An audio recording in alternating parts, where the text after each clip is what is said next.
Alright, here we go. Water catch. Hog Special 762 by 39. These are 123 grains, shooting out at 2365 feet per second with 1527 on the foot pounds. That's a nice amount. Coming out at 100 yards, it's still 2,000 feet. Well, 2,033 feet, which is still cooking. Plus 2.8 or 3.8 on the rise of the bullet, and still delivering 1129 on the poundage. 200 yards, we're zero plane at 300, 15.4. So it's still a decent mid-range bullet. So here we go, 762 by 39. Water catch. See if we don't obliterate it. Hopefully we don't. Got water jugs downrange. Let's see what we can get.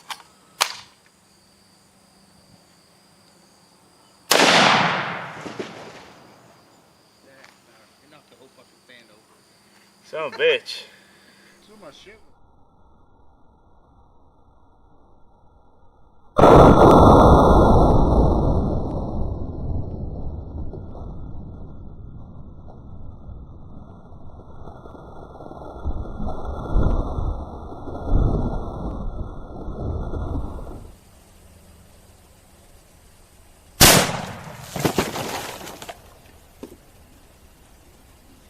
Alright, again, I turn my jugs.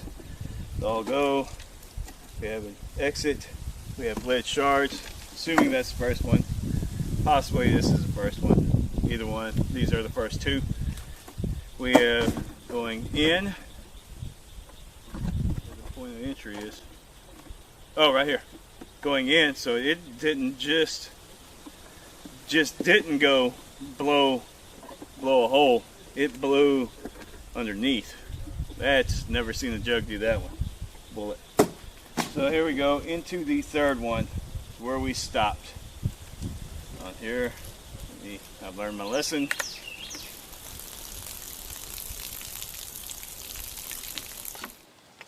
Alright, here we go. Stopped in the third jug, 762 by 39. This is the Hog Special, and that is pure meanness. That is definitely a wicked brown. I am loving that. That is nice. That is Winchester Hog Special 123 grain. That is a good solid punching, and with it hitting, you know, 3 jugs and stopping, so it's delivering all of that on the initial contact. So that is a good deal. So there we go. That's a Hog Special water catch. 762 by 39. Don't underestimate them.